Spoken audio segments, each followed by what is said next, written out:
While Jeff Bezos may always be associated with Amazon, he's no longer the CEO since he's gone into retirement. So in this video, we're taking a look at Jeff Bezos' lifestyle after retirement. While his life might have looked great on the outside, things weren't so peachy internally. This is because soon after he announced his retirement, he got divorced by his wife.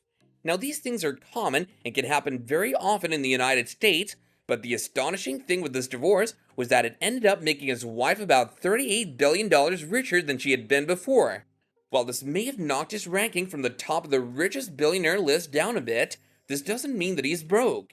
As you'll learn soon enough, he's spending just as lavishly as he did in the past.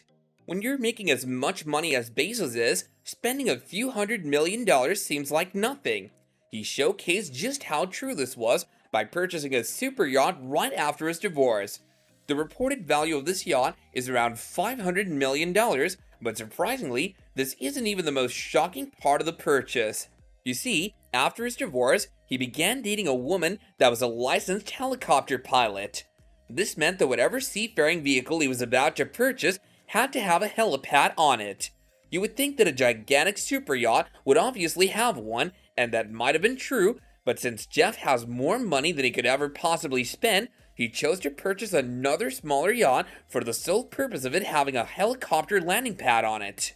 This goes to show just how much Jeff Bezos is enjoying life after his retirement. Before we move on to what else he's been doing in his spare time, if you've been enjoying the video thus far, be sure to leave a like and subscribe to this channel. Super yachts aren't the only things he's been getting his hands on since his retirement. He first started making money all the way back in the 90s. He spent it like there was no tomorrow. He initially bought a gigantic mansion worth $10 million, which just happened to be in the same neighborhood that Bill Gates lived in. Back then, Amazon was still in its infancy, so just imagine how much he's spending these days. One thing about Bezos is that he doesn't care what the situation of the world is. He just goes out and gets his hands on anything anytime he likes. This was showcased when the entire world was reeling from the pandemic and Jeff just casually purchased a $16 million apartment for himself in Manhattan. As always, there's something else that makes it all the more shocking in nature, and in this case, it's the fact that he had already purchased properties on the 3 other floors above him.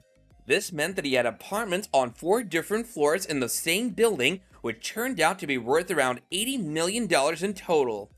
Apartments and condominiums aren't the only type of properties he's been purchasing since his retirement, since he's also spent about $23 million on a museum in Washington. There's no telling what his plans with this building are, but since it's a former textile museum, he might just be looking to restore it. After making that purchase, however, he came to know that he was having trouble getting to and from the museum, so he went ahead and casually dropped another $5 million on a property right in front of it. If you're thinking why one man needs so many places to call home, well, so is the rest of the world. But we're not done listing all the properties he has bought just yet. When you have a certain amount of money in your bank account, your whole outlook on life changes and you start to think of things in a different way. This was brilliantly showcased when Jeff Bezos wanted to acquire a certain property in Malibu, but the price of that property was a tad too high for him to justify the purchase. So what he did was went out and bought the holding company that was the owner of that property. In this way, not only did he get the thing he wanted, but he also got a new company under his belt, which is no doubt going to make him even more money in the future. If you've been following Bezos for a long time, you'll know that he's always had a deep love for all things space. This is one of the reasons why he founded Blue Origin back in 2000, but after his retirement from Amazon, he took an exciting and risky step by actually stepping onto a rocket and going to space. While it was just a few minutes worth of flight time, he did get to experience some of the most exhilarating views that mankind has ever and frankly will ever see. Even if something bad were to happen to him during that flight, there was no risk associated with it since he was no longer running things at Amazon. This was just a small glimpse at the lifestyle that Bezos has been enjoying since his retirement, and he's no doubt going to keep doing the same things in the future.